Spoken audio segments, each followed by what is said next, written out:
Welcome to episode 38 of the UK Sports Chat podcast. We finally built up the courage to have a go at our first video podcast rather than audio.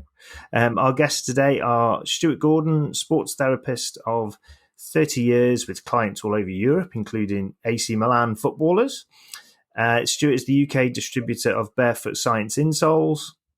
We also have Dr Susie Cooper, GP, rheumatologist, sports medical doctor, and endurance runner. And I do believe that Susie defied her surgeon after rupturing her plantar fascia and returned to running. How are you both?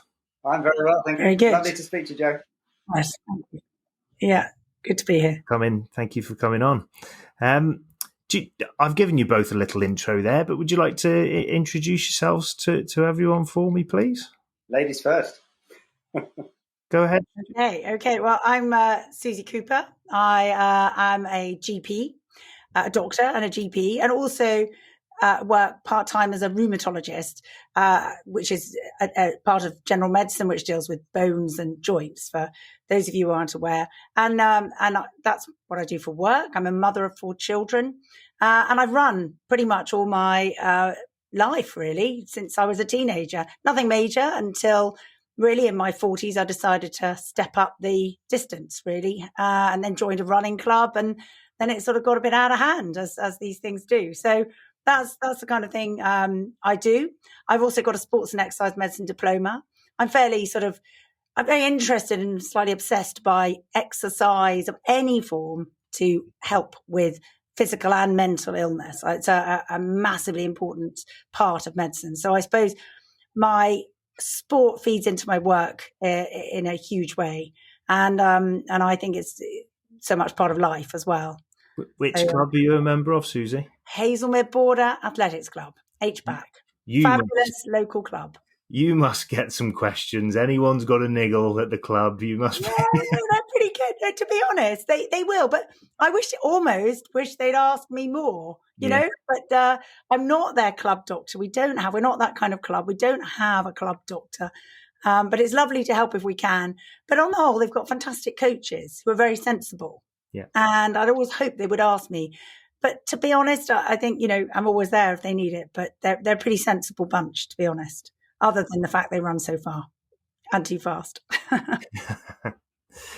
Stuart, welcome. Thank you very much. Yeah. Just before I introduce, I don't know whether Susie knows this, but I actually was a member at Haslemere Border Athletic Club going back at about 1968, where my dad and my brother were runners as well. And so I started going down there, obviously as a very young child at that age. And it was. I was going to say that's when it was formed, wasn't it? It wasn't long ago. I think the club was formed about. They had a fantastic guy who set the club up, I think, called Bill Sykes, who was a British Olympic team manager. And at the time, they had a fantastic guy. He was an absolute hero to us locally. He was a runner called Martin Billen, who competed in the Mexico Olympics in the 4x400 team. So yeah, it was. And I've been up and down to there. I went to school next to where the running club is, so I've got a big connection with it. Treat quite a lot of the runners who are members there over the years, so it's really nice to have that funny little loop connection. But I'm a sports therapist. Yeah, it's really nice. And so just to sort of say as Joe said, I've been a sports therapist nearly 30 years. I actually trained originally in sports and recreation after going to college and everything, and worked in that industry for a couple of years, managing a squash club in London and working in a holiday and country club up in Lowestoft, coaching loads of different sports.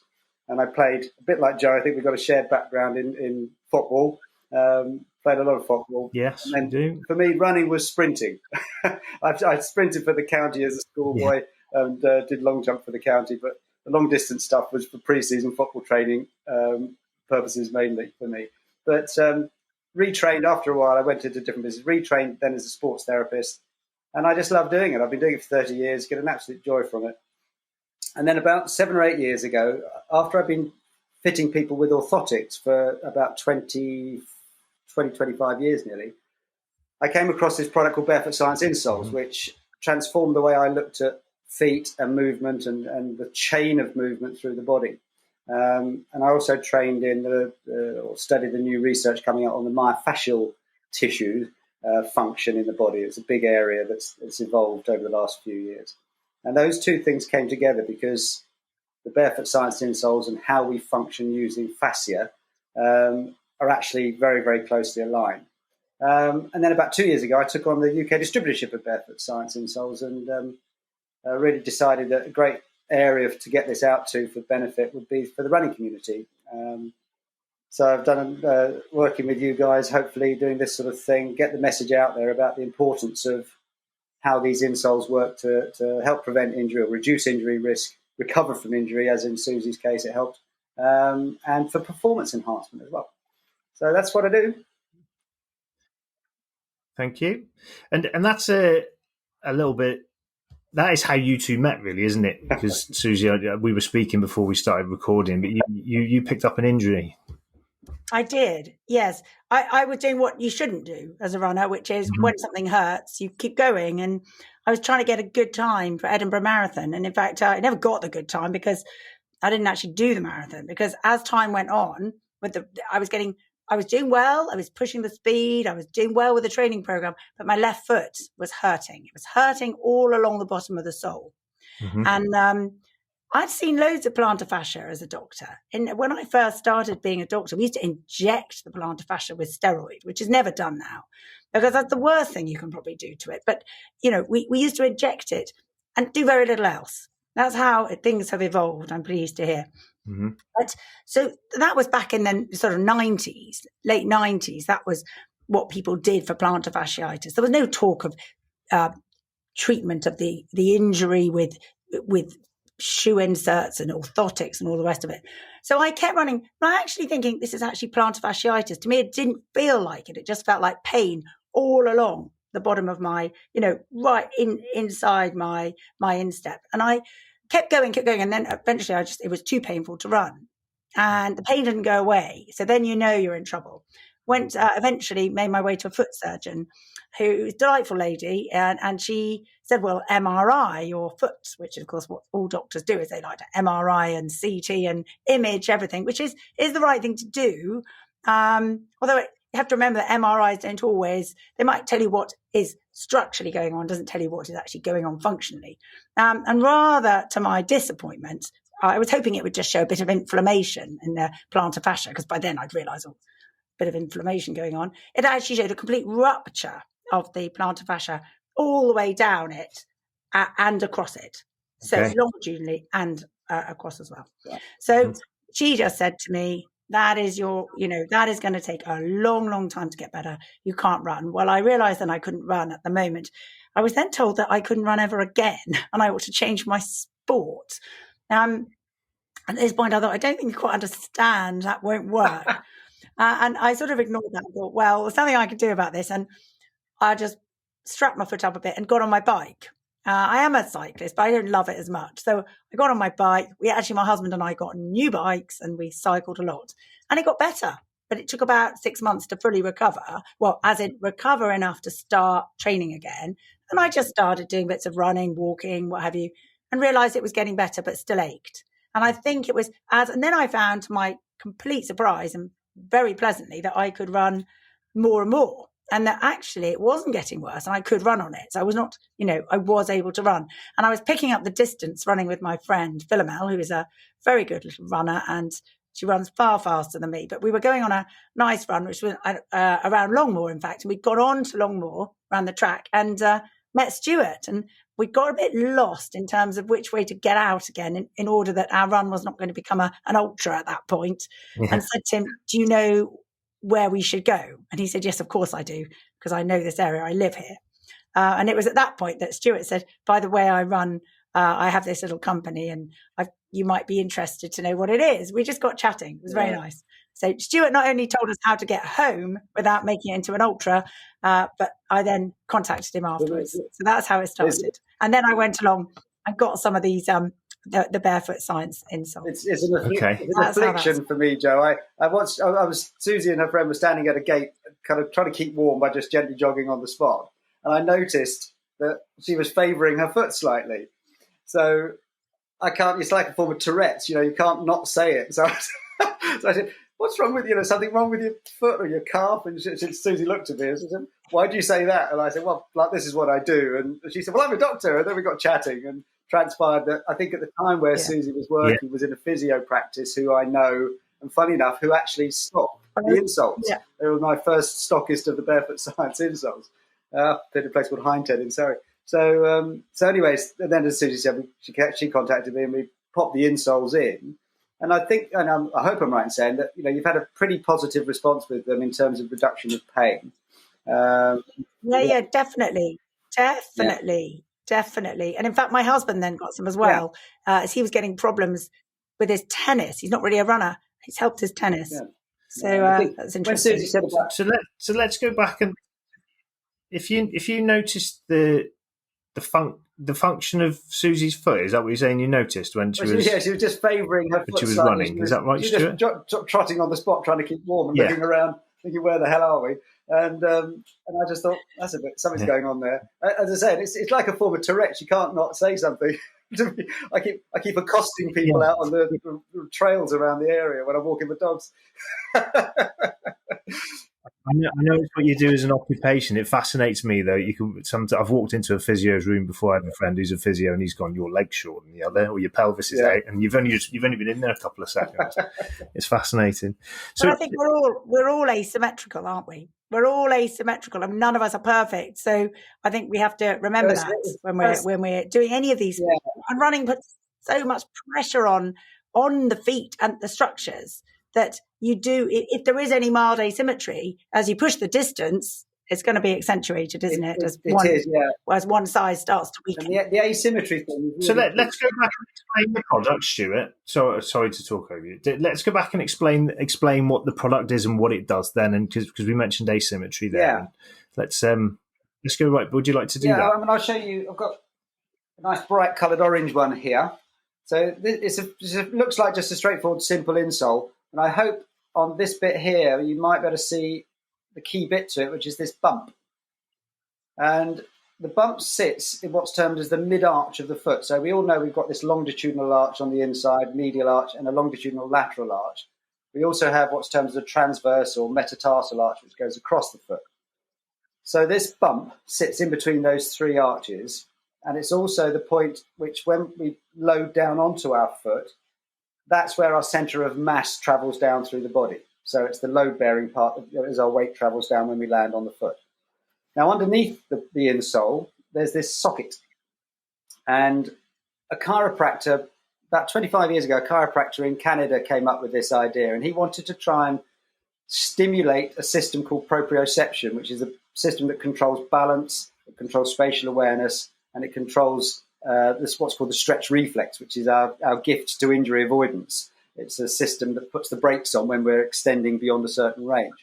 So really, really important for all sports, and running included. So initially, he wanted to set this up to improve balance, because he knew that if we popped some stimulation to the underside of the foot, it would improve the amount of neural activity going up through the body to the brain and help with balance.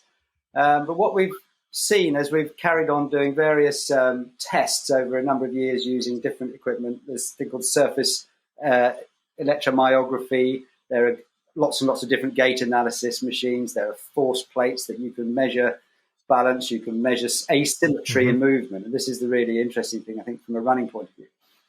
And a lot of the research that's coming out now is saying that asymmetry is the greater cause of injury and running inefficiency. So the closer you can get to a symmetrical balance movement, left side, right side, the better you perform and the less likely you are to create injury.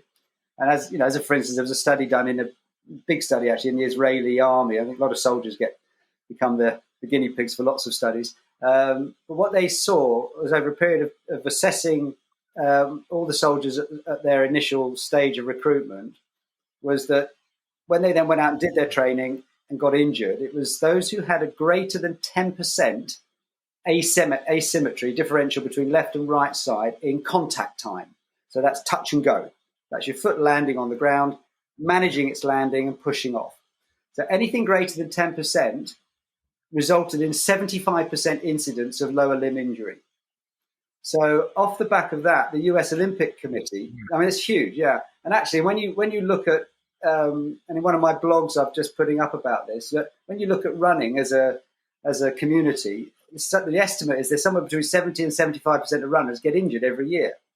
So when you see that that's right, greater than 10% asymmetry, you've got a 75% chance of injury, you kind of have to start making connections between the asymmetry and the injury as in the running community.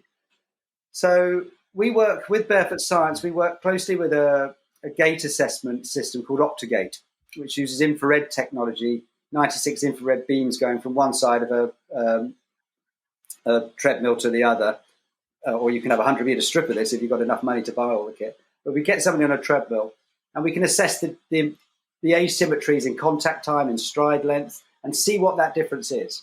And if somebody's greater than 10%, then we need to help them, and we need to help them by a variety of things. So one of the things that we do is test them barefoot, see what their natural degree of asymmetry is. Then we look at them in their trainers. So we're looking to see whether the trainers are helping or hurting them. And quite often, the figures go up, they get worse. So then you try different trainers and find the best trainers for that person. So when we look at gait assessment on its own isn't enough. Mm-hmm. We have to look at then trying to help people and help them with proven data, not just looking at them and saying, okay, well, you put an orthotic in, or you put a pronation controlled trainer in, or a motion controlled trainer, or a support, or a cushioning, or whatever it is. Unless you reassess them afterwards, you don't know that it's making a positive benefit. It might actually be making it worse. You know, I'll give you an example. There's a young, she's actually retired now, but she was an Olympic snowboarder for Canada. And she was put through this very recently with 6 different pairs of trainers. Now, out of competition now, her natural balance, barefoot, natural asymmetry was about 6%, which probably was higher than it would have been when she was competing and training more regularly and doing stuff. But 6% is still pretty good. When she put these 6 different pairs of trainers on, the asymmetry figure went from 7% in one pair of trainers up to 28% in the worst. Now, the 28% pair of trainers were ones that had been recommended to her by her Olympic coach at some point in her career. So with all the best intentions, you know, we looked at what was happening, but those trainers would have tripled it. Mm-hmm. And we've seen this time and time again. So the key thing is we look to try and retrain asymmetry. And what happens in the assessment is barefoot, shoes on, find the best shoes. And then this chap, Peter Gorman, he's a top chiropractor and he's a co-owner. Well, he invented the polar heart rate monitor all those years ago. And he then got involved with Optigate 5 or 6 years ago as an assessment system because he felt it was something that could be used to treat and improve or reduce asymmetries and improve gait. So he tried Barefoot Science, and what he found was in nearly 3,000 cases now, that it actually reduces the asymmetry almost immediately. Get somebody on the treadmill wearing a pair of these, and the asymmetries come down.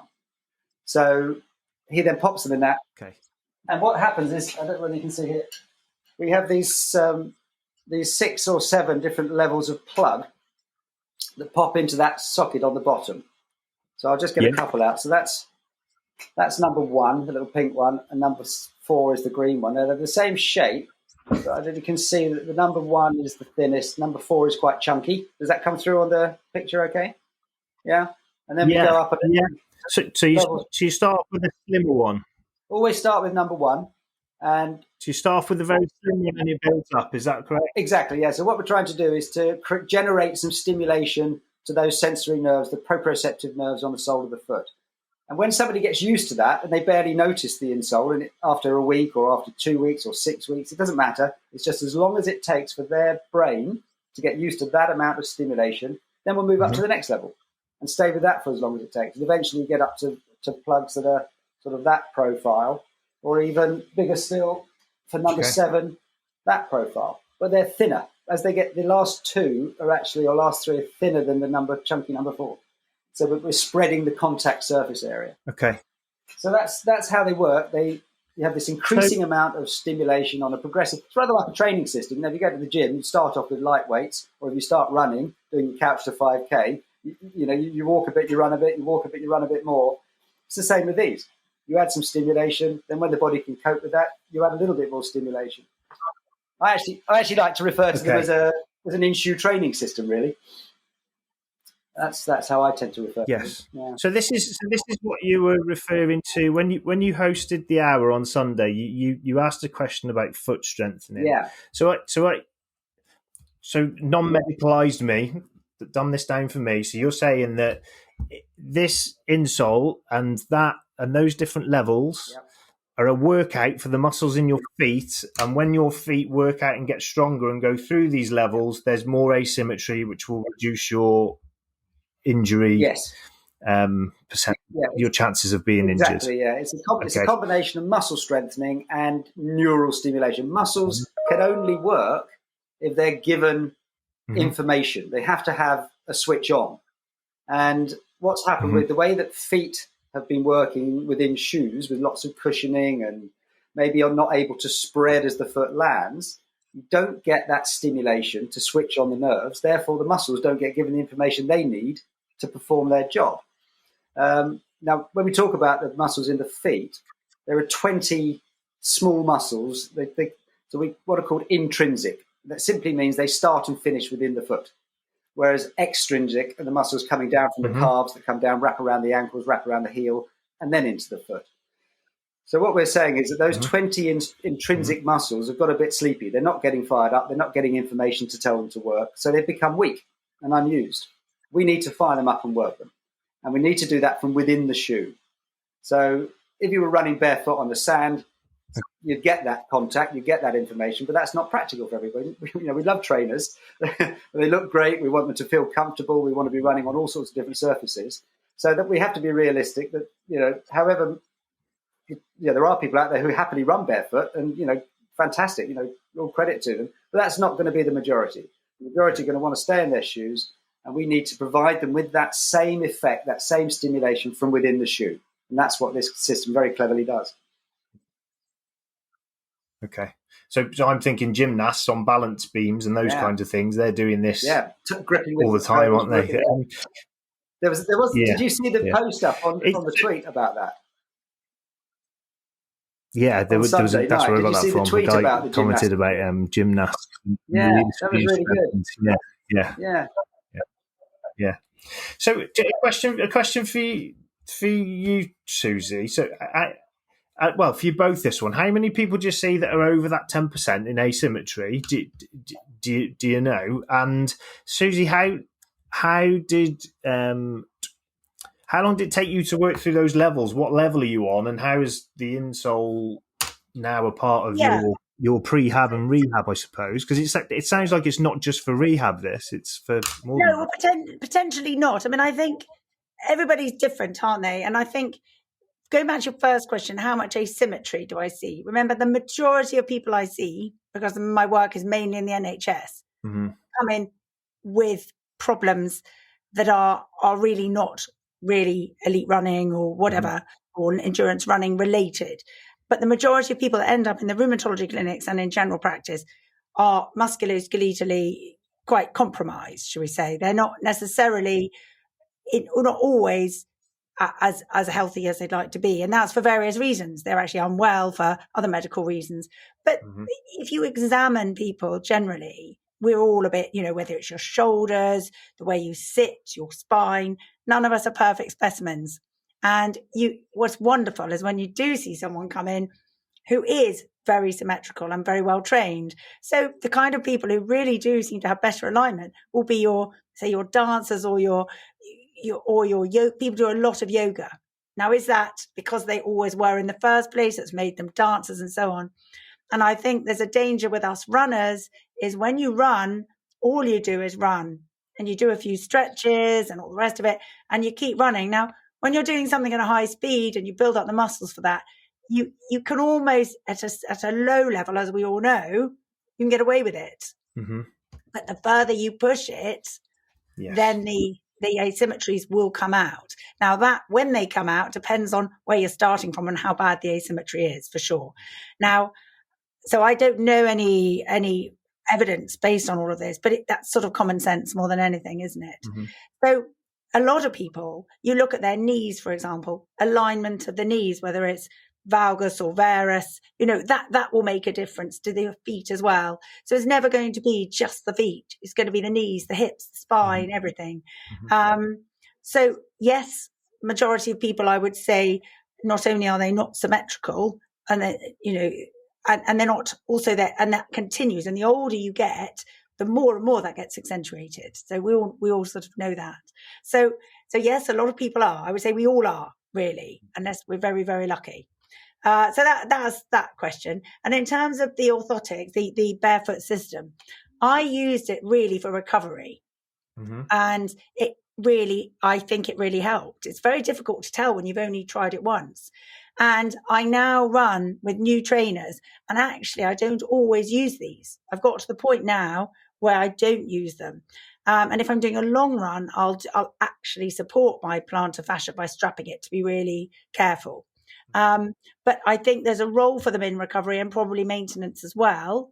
I'm not using them for maintenance all the time. I'll actually use them to walk around in, and then I use my running shoes and strapping when I'm doing long distance. But that's just me. You find your way to sort of do things. I use them as a recovery. My husband uses his all the time for tennis. I'm going to jump in here and say, so I think, Susie, you should be wearing them, because you strap that foot and then you're going to basically stop it from working correctly. You're strapping it in a position where it can't work. No, I use a bit of both. I use a variety of ways of dealing with it. But so I think there's great advantage to doing it. Yeah, I would say, but I haven't actually tried that, to be honest. You need to get them back in, because you said to me the other day when we spoke, you're actually starting to get some pain when you're on your longer runs. And there's the clue. Get those insoles back in and get using them, because the muscle can only work if it's switched on. And when your foot gets tired and the muscles get sleepier and your gait will start to struggle a bit, you've got to maintain that stimulation to the nerves. And the point about the insole and the proprioceptive stimulus, the foot will become self-supportive, but why would you not keep that in there if it's going to keep firing your system up? And as I say, we have using the SEMG, the surface electromyology, we can measure the neural activity going to muscles. And what we know is that when you put Barefoot Science insoles in, an asymmetry in that firing levels off over a period of weeks and months. So you retain better symmetrical firing of muscles. That will help you move better. It also increases the amount of firing. I mean, this is a crazy figure, but we had one young woman who was a top CrossFit athlete. She was in the world's top 25, but kept getting sacroiliac joint problems. When she was assessed, she had one hamstring firing considerably more strongly than the other, and one glute virtually doing nothing at all. Over a period of 4 months, her glute firing increased by 319%. Now, that's not a guesstimate; it's a factual figure. And when we look at asymmetry of movement, and I totally agree with what you're saying, and everybody that comes in to see me in my treatment room pretty much is asymmetric in one way, shape, or form.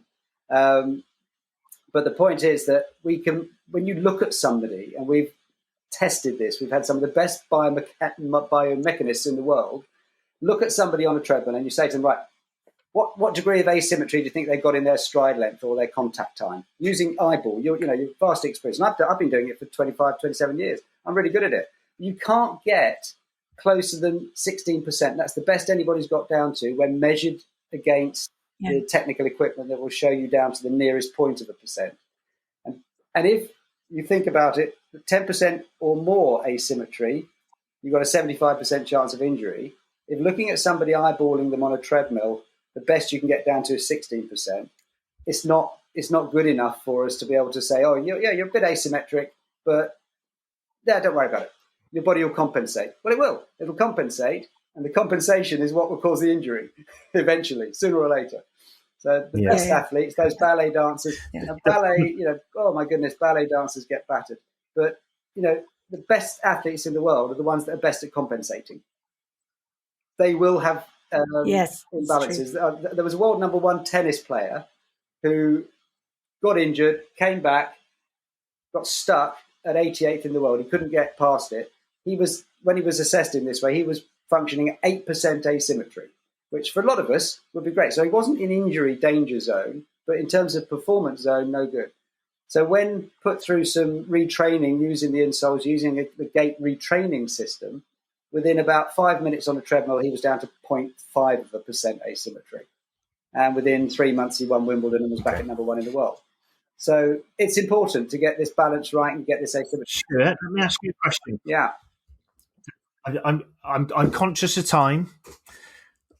So let me ask you. I've got a couple more questions, Stuart. How are these different to other insoles? So orthotics, for example, I've had orthotics. Yeah. They work. I remember having them and then having some lower back pain actually. So I felt like aches and pains moved to different places on my body. But how are they different? Well, and two other insoles that are out there that are spongy and claim to be well, we've got a really good, very comfortable. Really good article on the website on www.allaboutbalance.co.uk. Under our blog section, there's a really nice article written by a terrific another doctor, medical doctor from the States, who's a military guy, champion endurance runner, running coach. He's a committed barefoot runner as well. But he wrote an article about all the different types of insoles and footwear. So we have cushioning, some that provide cushioning, some that provide support, some that provide arch support, some provide heel cushioning. Then you look at the off-the-shelf orthoses, which maybe provide, again, some of those supports, but also suggesting that they help prevent overpronation. And you've got all these different things. And then orthotics. And a dictionary definition, a Webster's definition of an orthotic is that it's a brace or a splint to support the foot in a particular position. And again, I fitted orthotics for many years. And at the time, because I didn't know any different, they did a job and they do a job. There's unquestionably a place for them. But when you assess somebody using this high-tech equipment and they wear orthotics in a reassessment, you will see some changes.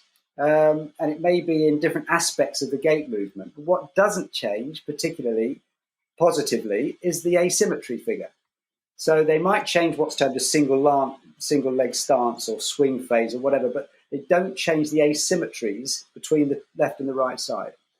So the fundamental difference between all of those different things and barefoot science is that specific target of stimulating the proprioceptive nerves and strengthening the foot. Because as an invention, the human body is phenomenal. It's got the most astonishing ability to absorb shock as the foot lands. It's our first part of our shock absorbency system. And as your foot comes down, it should lengthen and flatten and load tissue into those springs in those little muscles in the foot, ready for them to recoil to help push you forward. But if it's cushioned and supported and it can't do that, then the muscles don't work. So what we're saying is let's get that stimulation back into those muscles to make them work in a different way to anything else by firing up the system to function better.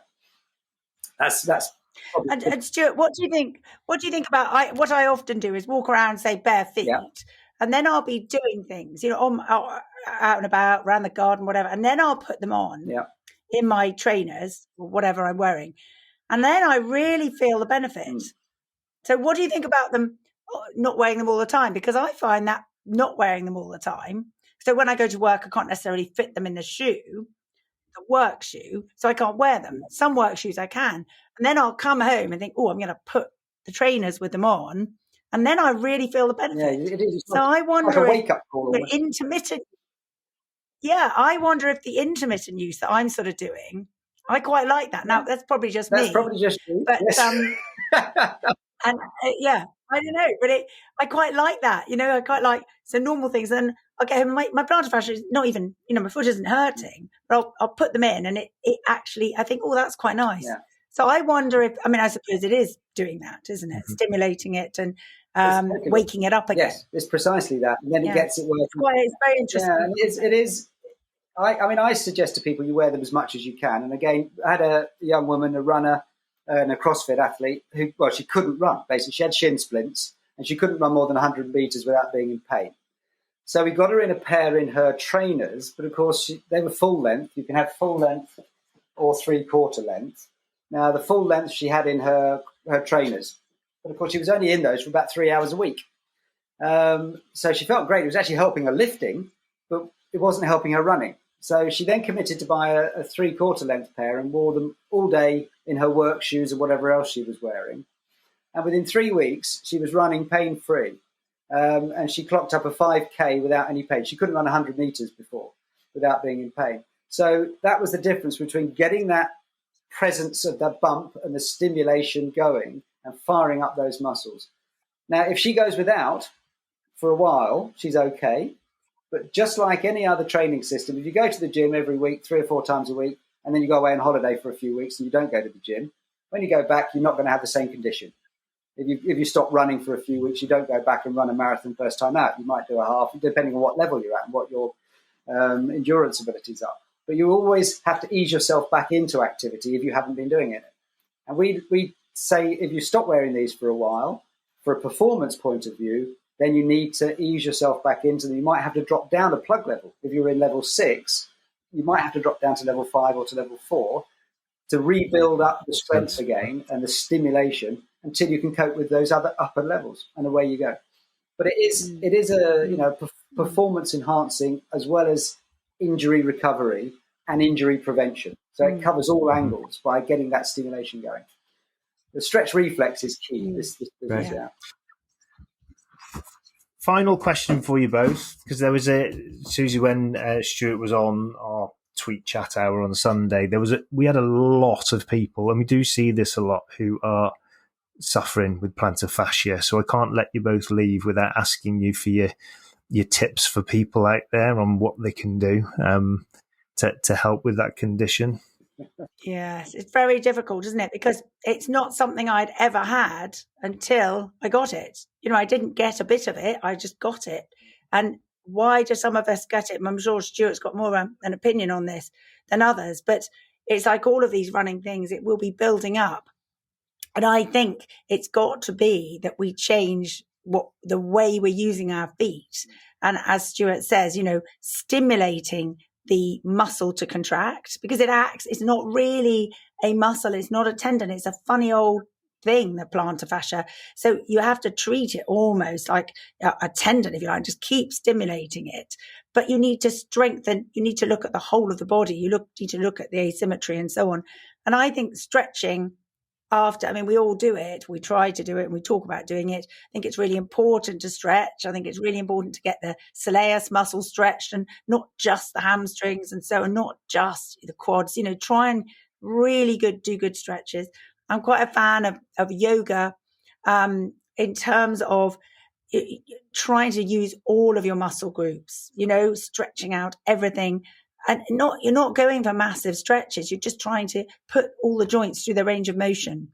And I think as runners, we get very fixed in a sort of tense, fixed range of motion, don't we? So I think there's quite a lot to be said for moving the body, all of the joints, and that includes the joints of the feet, and trying to do that. So when you're cleaning your teeth, you can be doing exercises, standing on bare feet, in front of the mirror, just standing on one foot, all sorts of exercises. You don't have to set aside lots of time. I'm quite a fan of opportunistic little exercises throughout the day. Yes. So the footwear, clearly, Stuart's talking about, but I think those exercises in bare feet, walking around the house, you can do things while you're cooking, while you're on the phone, try and incorporate little exercises to stretch your whole body, really, and stand on one leg, stand on the other. If you're into yoga or whatever, do some poses that are strengthening poses on one leg. So that can't be a bad thing to do at keeping us, because you need to think about strengthening the whole body and the posture and everything else while you run. And as Stuart says, getting someone to look at you running and see what you are like when you're running and how it can be corrected potentially. So I think all the little things we do are very important as well. Yeah, absolutely. Great, taking the plantar fascia thing, I think the stats are that it's 1 in 10 people in the UK and the States, the Western world, suffer from plantar fasciitis. Do I know what the reason is? The reason you get it is because of weak foot muscles, and all the research is showing that you need to strengthen those foot muscles. Now, I think I mentioned this to you privately, Joe. My dad was a physical training instructor in the Air Force, and he had us doing on the face of it, were the most ludicrous games when we were kids, in the garden, in the house, or whatever. And a lot of them involved picking up things with our toes, lifting them and throwing them, and then running across and picking them up, lifting them and throwing them. And if we just happened to be sitting around, throw a fat sort of felt pen on the floor and say, go on, pick it up with your toes, lift it, drop it, pick it up, lift it, drop it. And it's exactly as Susie said, you can do these things when you're sitting watching the telly or sitting at the computer or whatever. And I get people to do this thing. If you imagine that's your foot, I get people just to literally pull themselves along with their toes. So you're just actually using your toes to walk along. There are lots of pieces of equipment out there now that are talking about strengthening the feet. But I will keep coming back to this, because one of them is that you stand on a rolled up towel with your toes on a rolled up towel, and then you do your heel raises. Now, depending on where you are with your plantar fasciitis, that may or may not be a good idea. In principle, it's a good idea because it will help strengthen. But if your problem is a lack of stimulation to those muscles, to those nerves, rather, to switch on the muscles, and you try and work the muscles in a fairly stressed way, are they going to work? Or are you just going to overstretch or strain an already overstretched or strained bit of tissue? So, again, going on to my website, I wrote a blog about plantar fasciitis because in 30 years of treating it, I've never found one thing that helps more than about half a dozen people. It could be you can roll on a iced bottle that you've kept in the fridge, drink the wine first, stick the bottle in the fridge, freeze it up, roll over it. You can pick up spiky balls. You can pick up things with your toes. You can do heel raises. You can do all of this sort of stuff. Sometimes they work for some people and not for others. You know, the reality is that I think the thing I've probably been least successful in treating over the years is plantar fascia, plantar fasciitis, because what works for one person doesn't work for another. With these insoles, we know it helps. There's a military podiatrist in the States who converted over to these. He used to make orthotics. He used to make braces and splints for lots of soldiers and veteran soldiers. He's over an 8-year period, he monitored every single application of these things. 60% of the cases he sees are for plantar fasciitis. And what he's now stated is that he has a 97.6% success rate relieving plantar fasciitis with these insoles. There's no repeat visits, and that's the key. And there was a huge study done in the NHS, I say a huge study, about 1,000 cases in the NHS about 5 years ago up in East Cheshire, where 1,000 people were offered these or a free pair of orthotics. And 1,000 people opted for these, and the success rate was vast. They got an 85% feedback on this, and they had to buy them. They could have the free orthotic from the NHS or go and purchase a pair of these off a website. Mm-hmm. So I say 1,000 were offered it. 999 took up the offer to go and buy them, and they were explained what it did differently to an orthotic. And they had an 85% feedback. And of that 85%, I know there's lots of statistics coming in, but of that 85%, I think it was 90% reported no further need for treatment. And that was for plantar fasciitis, Achilles tendonitis, bunions, corns, calluses, shin splints, a whole raft of different things. So that's the key, is get that stimulation. And I think, can I just say, I think this is a wonderful sea change, because 20 years ago, you'd come to the doctor with your plantar fasciitis. What can the doctor do to fix me? Mm-hmm. You know, fix me, doctor, fix me. And the rheumatologist would say, well, you can get some shoe inserts or orthotics. And then they say, well, can you, and if that doesn't work, I can inject you. Oh, yes, I want injecting. So a steroid injection just breaks down the plantar fascia, really. It doesn't really, it might have an anti-inflammatory effect, but it's probably the worst thing you could do. So thank goodness we don't do this anymore. We don't do these horrible things. But I think that's hard for the patient. And we're not talking about athletes necessarily. We're talking about the general population. Yeah. Mm-hmm.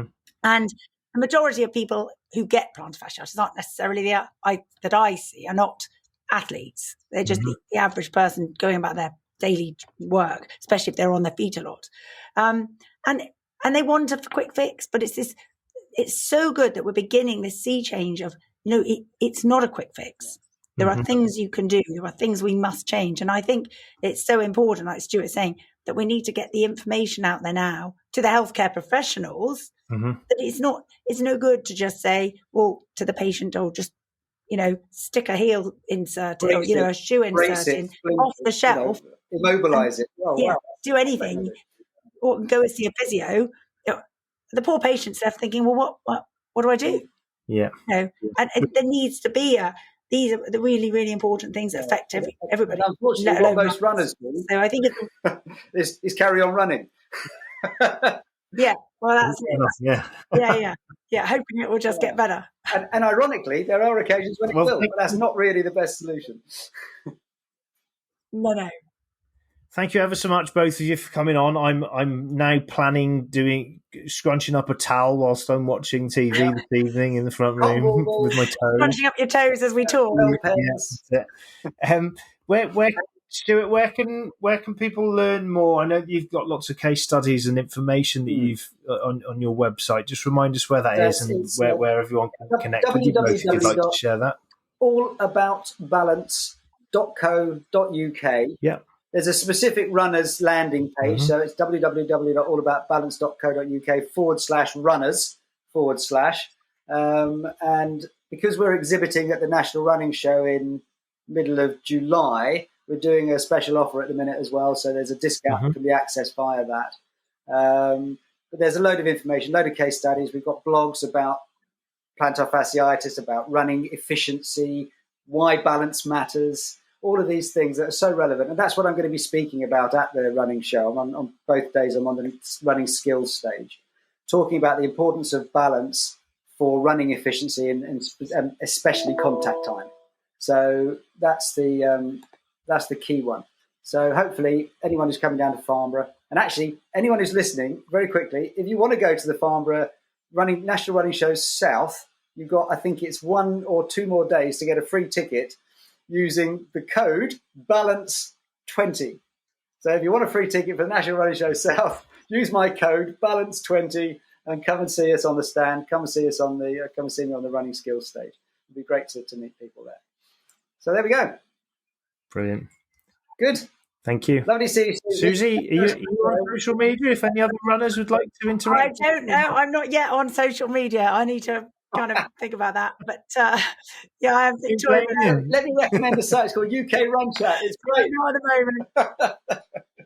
Thank you. I would definitely look on UK Run Chat. Definitely.